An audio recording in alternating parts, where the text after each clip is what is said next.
Una de las cosas que me encantaban cuando yo era niño era escuchar a mis padres contar la historia de la familia o historias de la familia. De hecho, podía escucharlas una y otra vez, y era como si siempre fueran nuevas, ¿no? Me imagino que a ustedes les habrá pasado algo similar. Algunas historias eran graciosas, tan graciosas que todavía al día de hoy, cuando yo las cuento, me hacen reír. Pero yo creo que en la mayoría de los casos, la razón por la que me encantaba escuchar esas historias familiares era porque me ayudaban a entender mi propia historia.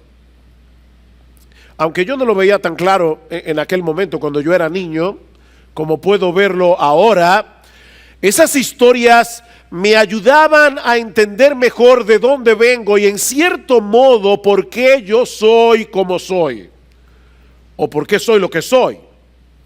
Yo creo que es por eso que la mayoría de las personas sienten esa necesidad de escuchar su historia familiar, ¿no? Nos ayuda a colocarnos en una especie de mapa genealógico o genealógico. Pero eso cobra más relevancia aún cuando nosotros somos cristianos. Y eso por dos razones. En primer lugar, porque ahora nosotros sabemos que nuestro Dios es el Dios de la historia. Nuestro Dios es el Dios de la historia. De manera que al escuchar nuestra historia familiar, nosotros podemos ver a Dios llevando a cabo sus propósitos redentores, sus propósitos soberanos para traernos al lugar donde estamos en este momento. Pero en segundo lugar, porque nuestra historia va mucho más allá de lo que considerábamos nuestra historia hasta el momento de nuestra conversión. Ahora nosotros sabemos por las Escrituras que va más allá que de nuestros padres, de nuestros abuelos, de nuestros bisabuelos. Todos nosotros somos parte de una gran historia de redención que comenzó en el huerto del Edén, cuando Dios prometió un Salvador en el contexto de la caída de nuestros primeros padres. Una historia que se fue desarrollando a través de los siglos hasta la venida de nuestro Señor Jesucristo y hasta ese momento crucial y transformador en que nos encontramos con Él. En ese sentido, cuando estudiamos el libro de Ruth, que comenzamos a exponer la semana pasada, todos los cristianos aquí debemos tener en mente que estamos armando el rompecabezas de nuestra propia historia. De hecho, yo creo que eso impactaría de una forma significativa nuestra lectura de la Biblia. O sea, si tú entendieras, si nosotros entendiéramos que esta es la historia de nuestra familia, yo creo que eso impactaría nuestra lectura de la Biblia.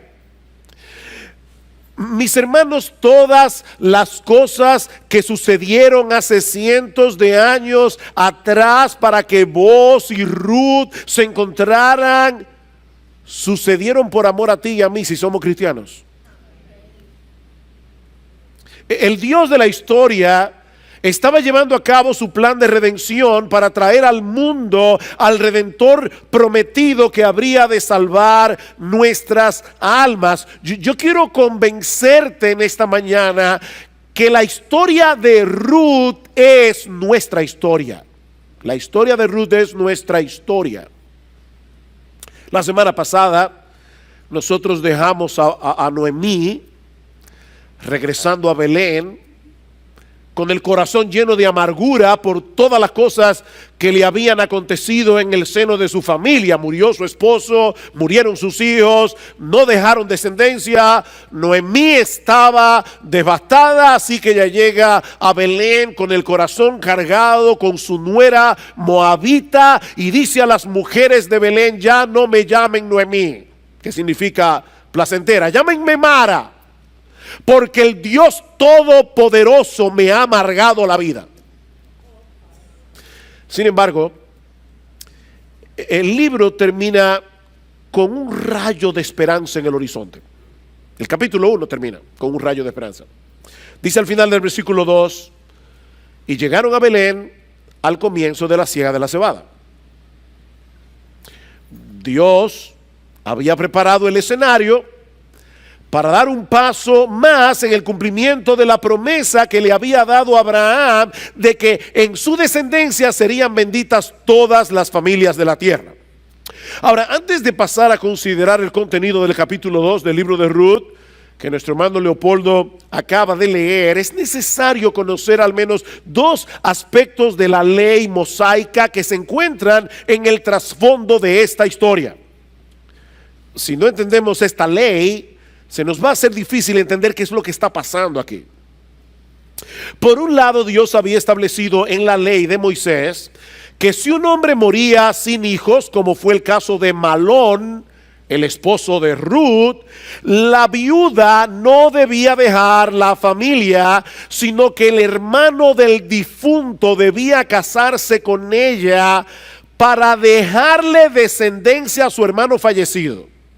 O sea, el hijo que viniera de esta nueva unión entre la viuda y su cuñado, por eso se llama la ley del levirato, porque la palabra levir en latín significa cuñado. La viuda tenía que casarse con su cuñado para dejarle descendencia al hermano fallecido. O sea, el hijo de esta unión era heredero del hermano que falleció, no del que se casó con la viuda.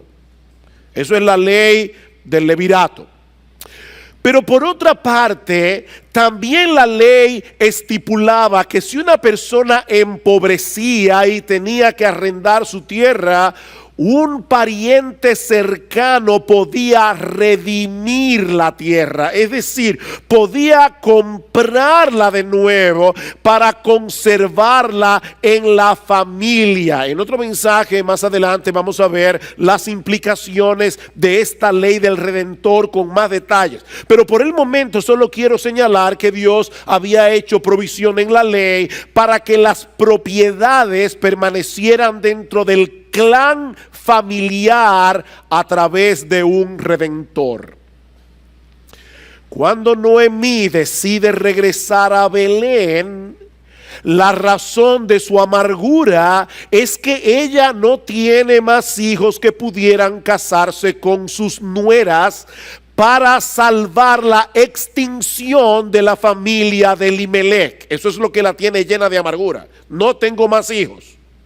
Pero por el otro lado, Noemí no contempla a la vista ningún pariente redentor que pueda recobrar las propiedades de la familia. Así dejamos a Noemí en el capítulo 1. Pero ahora nos vamos a enterar que Noemí está equivocada, como suele suceder con todas las personas que están llenas de amargura. Noemí está equivocada. Justo al inicio de la siega de la cebada, habría de ocurrir un encuentro providencial que no solo iba a cambiar radicalmente la vida de Ruth y de Noemí, sino que iba a cambiar la historia del mundo. Un encuentro providencial. Capítulo 2, versículo 1. Y tenía Noemí un pariente de su marido, un hombre de mucha riqueza de la familia de Elimelech, el cual se llamaba Booz. No sé si notaron que el autor de la historia te dice dos veces que Booz era familia de Elimelech, era del clan de Elimelech, y por si lo pasaste por alto te lo vuelve a repetir en el versículo 3. Booz era de la familia de Elimelech, pero nos dice también que era un hombre de mucha riqueza, y la palabra hebrea que aparece allí se traduce en otro lugar como valeroso o poderoso. Es por eso que la Nueva Versión Internacional traduce esta frase diciendo que Booz era un hombre rico e influyente de la familia de Elimelech. Ahora, no olviden, mis hermanos y amigos que están aquí en esta mañana, que Ruth no había leído el libro de Ruth. De manera que en este punto de la historia, tú y yo sabemos algo que en ese momento Ruth no sabía. El autor es genial, como él va armando la trama aquí. Él ya nos dice algo que Ruth no sabía en ese momento de la historia. Estas dos viudas están solas en Belén, necesitaban alimento. De hecho, vamos a ver más adelante que Elimelech le había dejado de herencia una propiedad a Noemí, pero al no haber varones en la familia, no había quien labrara la tierra, así que alguien tenía que salir a buscar alimento. Y aquí viene el versículo 2. Y Ruth, la moabita, dijo a Noemí: te ruego que me dejes ir al campo a recoger espigas en pos de aquel a cuyos ojos halle gracia.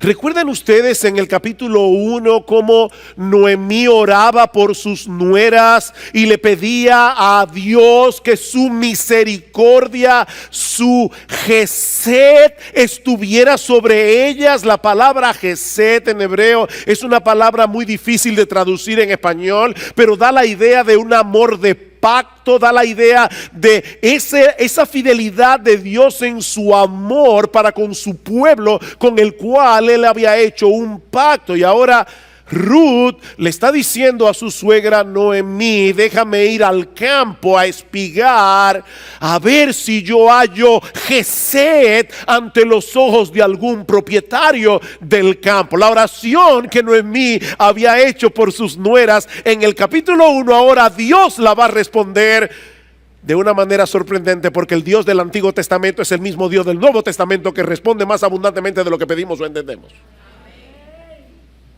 Así que Noemí le dice a su nuera: si eso es lo que quieres hacer, ve, hija mía.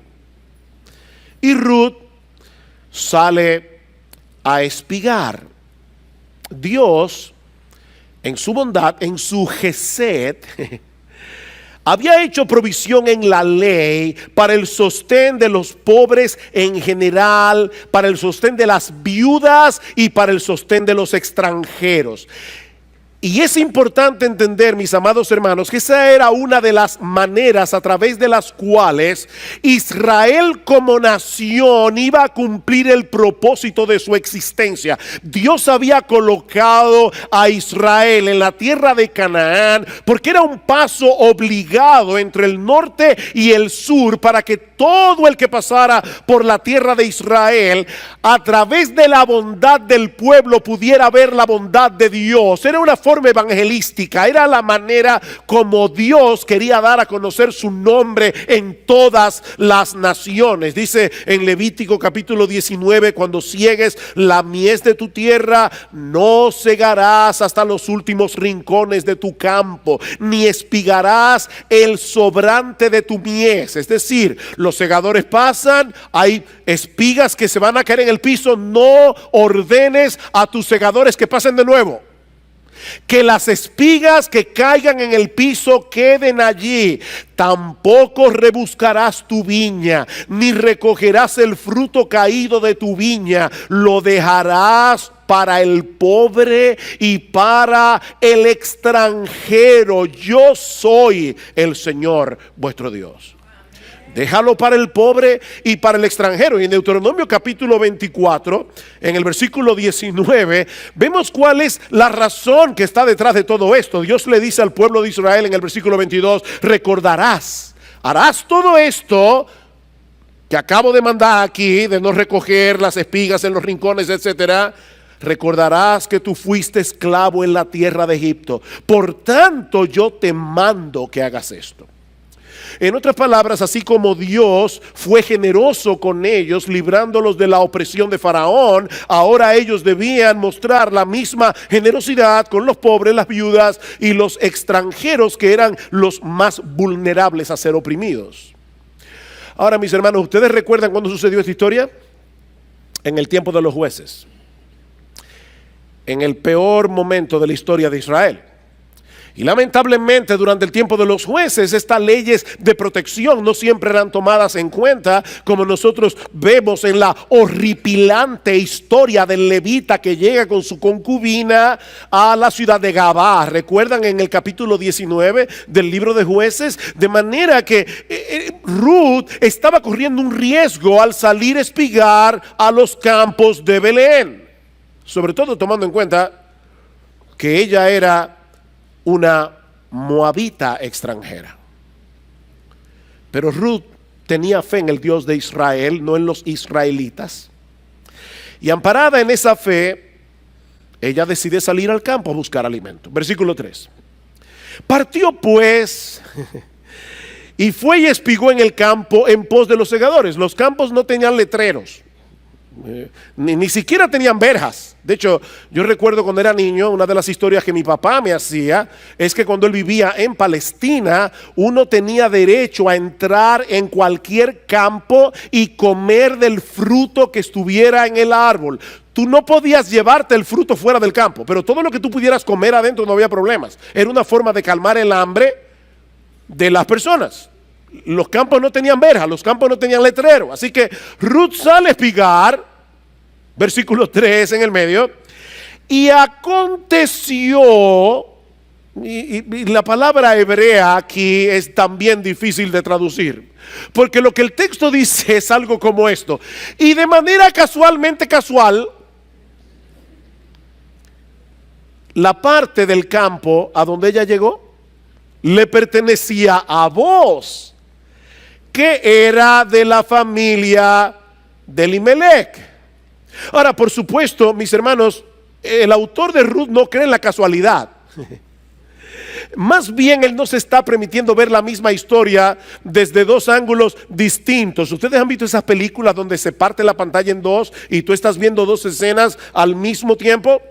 Bueno, ese es el recurso literario que el autor está usando aquí. Él quiere que nosotros veamos que cuando Ruth salió a espigar, ella no sabía qué porción del campo le pertenecía a quién. Fue de una manera casualmente casual que ella vino a parar a ese campo. Pero Dios, que nos ama a ti y a mí, y quería proveer un redentor, Dios estaba moviendo las cosas para que los pasos de Ruth se dirigieran hacia allá y no hacia ningún otro lugar. Y noten cómo comienza el versículo 4. Y he aquí, y otra vez en hebreo, esto es una expresión de sorpresa. Eso es una exclamación. Ruth sale a buscar alimento y casualmente casual llega al campo que le pertenece a Booz. ¡Oh, sorpresa! Y he aquí que en ese mismo día, a esa misma hora, en ese mismo momento, a Booz se le ocurrió ir a supervisar la parte del campo donde estaba espigando Ruth. ¿Cuántas casualidades? Dice, Booz llega allí y dice a los segadores: el Señor sea con vosotros. Era un hombre piadoso. No era solamente un hombre rico e influyente. Booz tenía una buena relación con sus empleados. Había una relación de afecto mutuo. Este hombre no tenía ínfulas de grandeza por el hecho de ser rico. Llega allí, pide una bendición por los segadores y oigan cómo ellos le responden: que el Señor te bendiga. ¿Qué relación? Él los bendice, ellos también a él. Pero entonces, versículo 5, Booz se fija en Ruth. Entonces Booz dijo a su siervo que estaba a cargo de los segadores: ¿Y de quién es esta joven? ¿de quién es esta joven? Mis hermanos, pensemos por un momento en todo lo que tuvo que pasar para que hubiera este encuentro entre Booz y Ruth y para que luego Booz pusiera sus ojos en ella. Ya nosotros conocemos la forma tan rara, tan extraordinaria en que Ruth vino a parar a Belén. Ya lo vimos la semana pasada. Pero pensemos por un momento en Booz. Porque cuando nosotros hurgamos en la historia de este hombre, nos enteramos que su madre era una ramera de Jericó, que en el momento de la conquista de la ciudad había depositado su fe en el Dios de Israel y había sido asimilada en la comunidad del pacto. Allí Rahab la ramera se casa con uno de los jefes principales de la tribu de Judá, llamado Salmón. Las dos tienen un hijo que se llama Booz, el cual nace en Belén. ¿Se dan cuenta, mis hermanos, a Dios moviendo todos estos hilos de la historia? Estas dos vidas se fueron desarrollando separadas la una de la otra hasta ese día en que Ruth fue a espigar al campo de Booz, que por cierto, a pesar de ser todavía un hombre maduro, todavía está disponible. O sea, fíjense, aquí estamos hablando de que no sabemos si Booz se había quedado sin casar, no sabemos si era que había enviudado, pero el hombre estaba disponible. Así que Ruth, casual, llega al campo de Booz. Booz, de una manera casual, llega al campo en el momento en que Ruth estaba espigando, y por alguna razón que el autor no señala, los ojos de Booz se fijan en Ruth. Y yo sé que algunos aquí, ¿verdad?, ya con una mente romántica deben estar pensando, eso fue que Booz quedó flechado con la hermosura de Ruth. Y por supuesto ya se imaginan a Booz como una especie como de George Clooney, que cuando Ruth lo vio, su corazón comenzó a palpitar. Ok, quítense a Hollywood de la cabeza, porque yo creo que más adelante vamos a ver que Booz estaba interesado en Ruth, pero yo creo que en este momento de verdad ese romanticismo puede hacernos perder algunas cosas más importantes en la historia. Cuando Booz pregunta, ¿y quién es esta joven? Y puede ser que sencillamente se fijó en ella porque nunca antes la había visto. No quiero matar el romanticismo, pero tal vez simplemente fue que nunca antes la había visto allí en su campo. Así que él pregunta, ¿y ella quién es? Respuesta, versículo 6. Y el siervo a cargo de los segadores respondió y dijo, es la joven moabita que volvió con Noemí de la tierra de Moab. Y ella dijo al jefe de los segadores, te ruego que me dejes espigar y recoger tras los segadores entre las gavillas. Y vino y ha permanecido desde la mañana hasta ahora, solo se ha sentado en la casa por un momento. Nosotros vamos a ver luego que Booz ya había oído un reporte de Ruth. No la conocía personalmente, pero ya tenía una buena reputación de ella. Pero ahora, con la respuesta del jefe de los segadores, Booz está añadiendo a lo que él piensa de Ruth, a todas las virtudes que ha oído de Ruth, el hecho de que esta muchacha era laboriosa. Ruth no había parado de trabajar desde la mañana hasta el momento en que Booz llega al campo. Así que Booz se acerca a Ruth y por primera vez habla con ella. Y eso nos lleva de la mano a nuestro segundo encabezado. Ya vimos un encuentro providencial entre Booz y Ruth. Veamos ahora una bondad inusual. Una bondad inusual. La bondad de Booz hacia Ruth. Versículo 8. Entonces Booz dijo a Ruth, oye, hija mía. ¿Se dan cuenta ¿Cómo se refirieron a ellas? A ella, el jefe de los segadores, la moabita. Pero vos le llama hija mía. Oye, hija mía, no vayas a espigar otro campo. Tampoco pases de aquí, sino quédate con mis criadas. Fíjate en el campo donde ellas ciegan y síguelas, pues he ordenado a los siervos que no te molesten. Cuando tengas sed, ve a las vasijas y bebe del agua que sacan los siervos. Mis hermanos, vos le está dando permiso a Ruth para que espigue como cualquiera de sus criadas. En otras palabras, él no la está tratando como a una extranjera. Él la está tratando como a una israelita. Y no conforme con eso, más adelante la invita a comer en su mesa, versículo 14.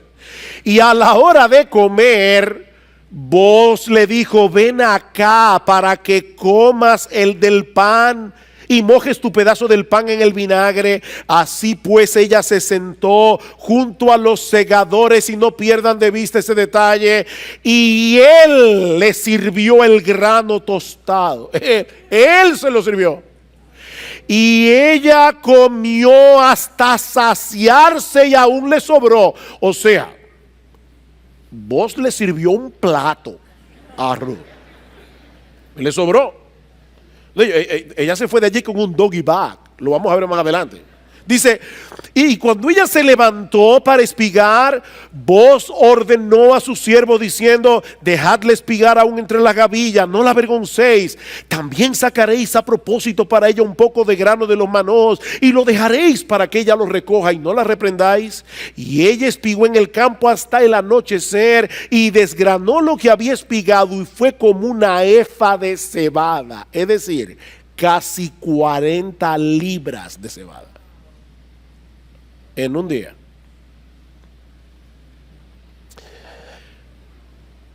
Eso habla mucho de la diligencia de Ruth, pero también de la bondad de Boaz.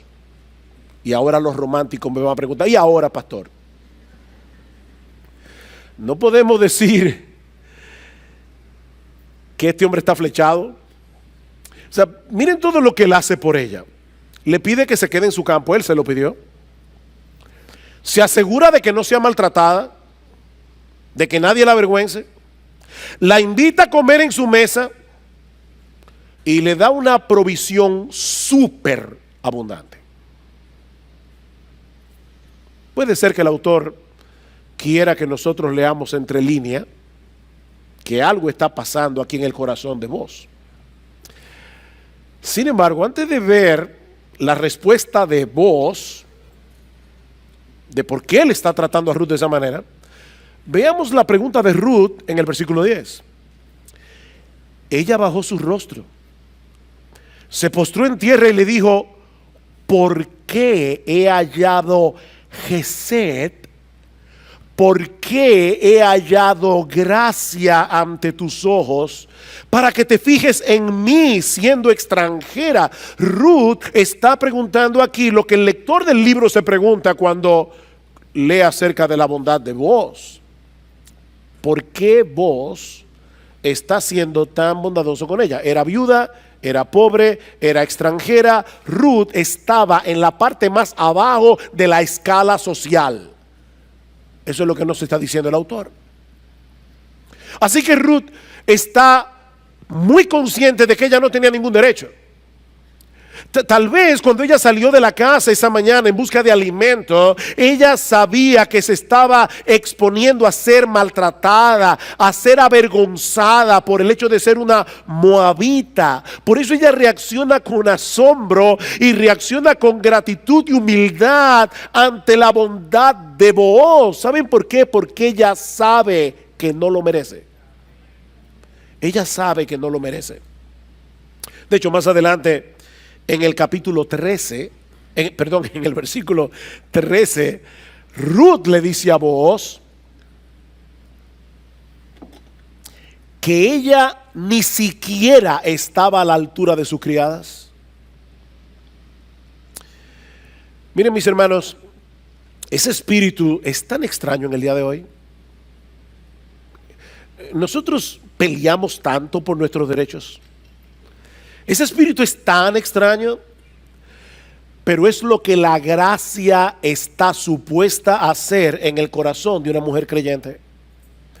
Mis hermanas, escúchenme bien. Ruth está exhibiendo aquí, en este pasaje, el verdadero adorno de una mujer piadosa. Eso es lo que dice Pedro en su primera carta: vuestro atavío, vuestro adorno, no sea el externo de peinados ostentosos, de adornos de oro o de vestidos lujosos, sino el interno, el del corazón, en el incorruptible ornato de un espíritu afable y apacible, de un espíritu tierno y sereno, que es de grande estima delante de Dios, porque así se ataviaban también aquellas santas mujeres, dice Pedro, que esperaban en Dios, estando sujetas a sus maridos. Ustedes se dan cuenta de la conexión aquí. Esperaban en Dios, y porque esperaban en Dios no iban por la vida reclamando sus derechos. Ese adorno, ese espíritu tierno, sereno, delicado, es parte de la fe en Dios de una mujer verdaderamente piadosa.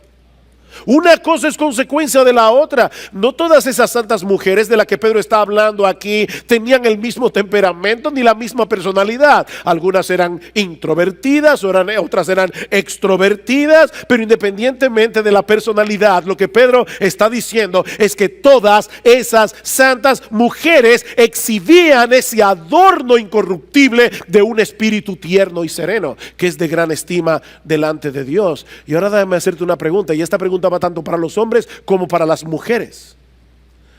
¿Cómo reaccionas ante las muestras de bondad que otros tienen hacia ti?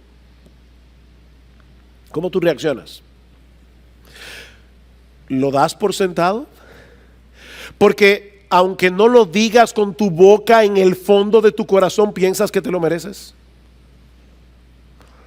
¿O te sientes lleno de gratitud e incluso sorprendido de que alguien te trate con bondad? Mis hermanos, el orgullo y la gratitud están tan separados entre sí como el cielo del infierno. Ruth no podía entender por qué Booz la está tratando con tanta bondad. Y la respuesta de Booz es todavía más sorprendente. Versículo 11. Aquí está la razón. Y Booz le respondió y dijo: todo lo que has hecho por tu suegra después de la muerte de tu esposo me ha sido informado en detalle. Y cómo dejaste a tu padre, a tu madre y tu tierra natal y viniste a un pueblo que antes no conocías. Que el Señor recompense tu obra y que tu remuneración sea completa de parte del Señor, no de parte mía, de parte del Señor Dios de Israel, bajo cuyas alas has venido a refugiarte.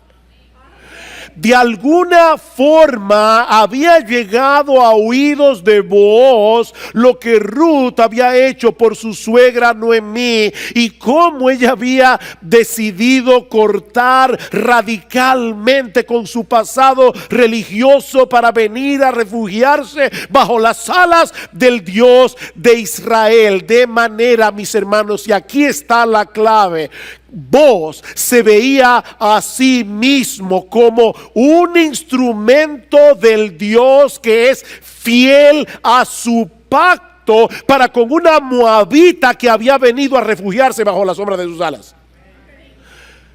Hija mía, tú viniste a refugiarte bajo el Dios de Israel.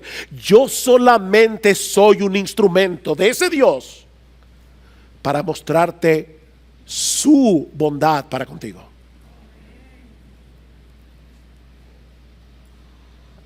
Su bondad no era más que un reflejo de la bondad de Dios. Y es por eso que Booz le pide a Dios que la recompense por lo que ella había hecho. ¿Quiere esto decir que Ruth se había ganado el favor de Dios por la buena obra que había hecho con su suegra? ¿Por qué se habla aquí de remuneración, de recompensa? ¿Estaba Dios en deuda con Ruth por el bien que ella le había hecho a su suegra Noemí? Por supuesto que no. Como bien señala John Piper, la imagen que se nos presenta aquí no es la de una empleada que a final de mes recibe el pago que se ha ganado por su trabajo, sino la de un aguilucho amenazado que llega a encontrar refugio bajo las alas del águila. El punto no es que Ruth se ha ganado el favor de Dios, sino que Dios ha prometido bendecir a todos los que se refugian en Él, y Él es fiel a su propio nombre. Mis hermanos, Dios ha comprometido su honor en hacerle bien a aquellos que se refugian bajo la sombra de sus alas. Dice el salmista en el Salmo 57: ten misericordia de mí, oh Dios, ten misericordia de mí, porque en ti ha confiado mi alma, y en la sombra de tus alas me ampararé hasta que pasen los quebrantos. La razón por la que el salmista le está pidiendo a Dios que se apiade de él y que tenga misericordia de él es porque él ha venido a refugiarse bajo sus alas. Oh Dios, tú has prometido bendecir no a aquellos que deciden ganarse tu favor haciendo cosas por ti, sino a aquellos que esperan confiados en lo que tú puedes hacer por ellos. Oh Dios, por la gloria de tu nombre, ten misericordia de mí. Por eso dice el salmista en el Salmo 147 que el Señor no se complace en la fuerza del caballo, ni en la agilidad del hombre. ¿Saben en quién Dios se complace? En aquellos que esperan en su misericordia. Dios ha comprometido su honor, Dios ha comprometido su nombre en bendecir a aquellos que han venido a refugiarse bajo la sombra de sus alas, y Dios va a cumplir lo que Él ha prometido, porque Él es un Dios fiel. Ruth había sido capaz de dejar el refugio de su casa paterna en Moab. ¿Saben por qué? Porque había encontrado bajo las alas de Dios un refugio infinitamente mejor. Dime tú, mi amigo, ¿en qué tú te estás refugiando que te está impidiendo venir bajo las sombras de esa gran águila? Y vos simplemente se veía a sí mismo no como el gran benefactor. Él se veía a sí mismo como el instrumento usado por Dios para mostrarle a Ruth lo que hace el Dios de Israel con aquellos que se refugian en Él. Pero la bondad de Booz no solamente impactó a Ruth, y eso nos lleva a nuestro tercer y último encabezado: la teología de Noemí refinada. La teología de Noemí refinada. Ya vimos un encuentro providencial, una bondad inusual, y ahora vemos en los versículos finales una teología refinada. Cuando Ruth regresa del campo al caer la noche, ya ustedes se pueden imaginar la tremenda sorpresa que se lleva Noemí. Versículo 18. Y lo tomó el efa de cebada y fue a la ciudad. De hecho, Ruth era joven, yo creo que era hermosa, pero era fuerte. 40 libras de cebada y el doggy bag. Dice, y lo tomó y fue a la ciudad, y su suegra vio lo que había recogido y sacó también lo que le había sobrado después de haberse saciado. Eso fue lo que le sirvió Booz en el plato. Y se lo dio Noemí. Y entonces Noemí, por favor, lean la historia con imaginación. ¿Ok? O sea, no fue que Noemí le dijo, oye, ¿dónde fue que tú espigaste hoy? No. Entonces su suegra le dijo, ¿dónde espigaste? ¿Y dónde trabajaste hoy? Bendito sea aquel que se fijó en ti. Y ella informó a su suegra con quién había trabajado y dijo, el hombre con el que trabajé hoy se llama Booz. Y Noemí dijo a su nuera, sea él bendito del Señor. Y permítanme aquí traducir un poco más literal el texto. Sea él bendito del Señor, quien no ha rehusado su bondad, ni a los vivos, ni a los muertos. ¿Quién es el que no ha rehusado su bondad? Vos, oh Dios. Mis hermanos, en el texto hebreo nosotros vemos que Noemí está hablando de Dios. Su teología ha comenzado a refinarse aquí. Sea el bendito del Señor, quien no ha rehusado su bondad, ni a los vivos ni a los muertos. Oh, le dijo también Noemí, el hombre es nuestro pariente, es uno de nuestros parientes más cercanos.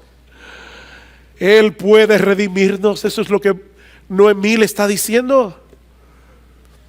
Ella está celebrando aquí la bondad de Dios, que se ha manifestado a través de la bondad de Booz. Pero también está celebrando el hecho de que Dios guiara a Ruth precisamente a espigar al campo cuyo dueño podía ser el redentor de la familia. Por eso alguien ha dicho que repentinamente Noemí parece haber cambiado de humor, de actitud y de doctrina. Repentinamente. Noemí había estado bien clara desde el principio en cuanto a la soberanía de Dios. Eso lo vimos el domingo pasado. Lo que ella había perdido de vista era su bondad. De hecho, la última vez que escuchamos a Noemí en el libro, ella está manifestando su amargura a las mujeres de Belén por la forma como Dios la había tratado. Y aun cuando Ruth le pide permiso para salir al campo a espigar, ella simplemente le dice, ve, hija mía. Ninguna palabra de bendición para su nuera. Noemí ni siquiera le pidió a Dios que la protegiera. Ve, hija mía. Pero cuando llegamos al versículo 19, todo ha cambiado. Todo ha cambiado. Noemí ha pasado de la desesperación a la esperanza. Noemí ha pasado de la queja a la gratitud. Ella está comenzando a ver lo que antes no veía, que ese Dios soberano que posee un control absoluto sobre todas las cosas que nos acontecen también es bueno, también es tierno, también es compasivo y misericordioso. De tal manera que podemos seguir confiando en Él en medio de sus providencias más oscuras. La amargura de Noemí está comenzando a convertirse en alabanza. Aunque ella todavía no puede prever el final de la historia, ella tiene razones para sospechar que en el corazón de Booz hay un interés no manifestado en Ruth. Versículo 21. Entonces Ruth la moabita dijo, además, él me dijo, debes estar cerca de mis siervos hasta que hayan terminado toda mi cosecha. Quédate aquí, hija mía.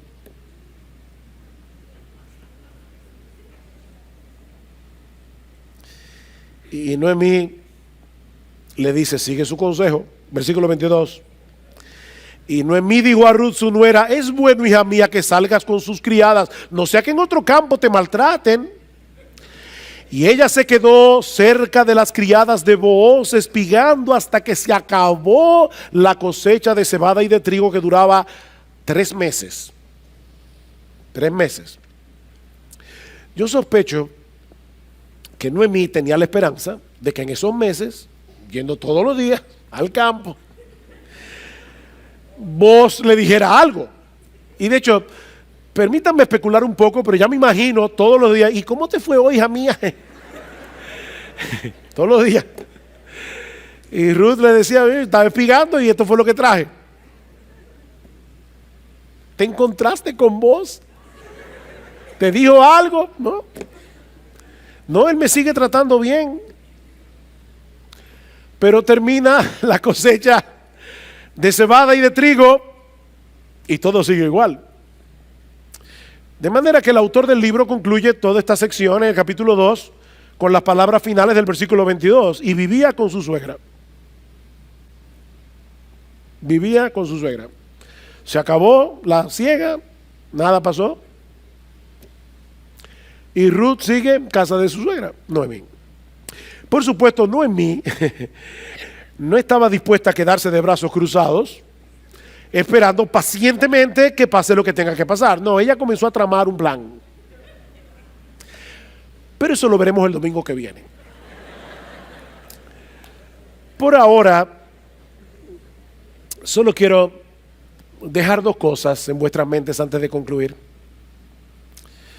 La primera, mis hermanos, y yo sé que esta historia es simpática, nos hace reír, pero aquí hay algo muy importante teológicamente.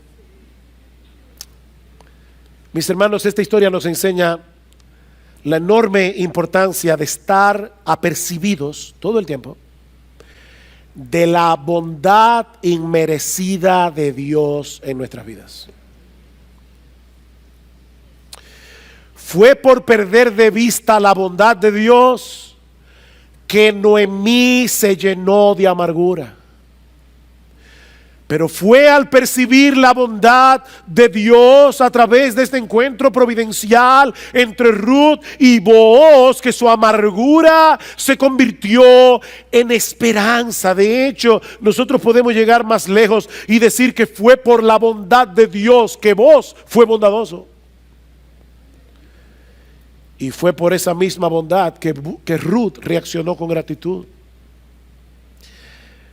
Nuestra teología es defectuosa y aún blasfema cuando divorciamos la soberanía de Dios del amor de Dios. Cuando divorciamos la soberanía de Dios de la compasión de Dios, de la ternura de Dios, de la bondad de Dios. Es por eso, mis hermanos, que Satanás hará todo lo que esté a su alcance para que perdamos de vista la realidad de que nuestro Dios es bueno y de que para siempre es su misericordia. Ese es uno de los ataques más fieros del diablo contra su pueblo. Hacerles perder de vista la bondad de Dios. Así ha sido desde el huerto del Edén, con que Dios os ha dicho: no comáis de ningún árbol. ¿Y sabes cómo el diablo hace eso? Por un lado, llevándonos a creer que somos merecedores de cosas que no merecemos. Llevándonos a creer que somos merecedores de cosas que no merecemos. ¿Saben para qué? Para que dejemos de valorar todo lo que Dios nos da sin merecerlo. Es de gracia, mis hermanos, todo lo que recibimos de la mano de Dios, y es únicamente porque estamos en Jesús. Es de gracia. No somos merecedores del favor de Dios. Pero por el otro lado, Satanás nos lleva a fijar la vista en las circunstancias difíciles de nuestras vidas para que lleguemos a perder de vista su amor redentor en Cristo. Y de ahí mi segunda aplicación en esta mañana. ¿Qué fue lo que transformó la teología de Noemí?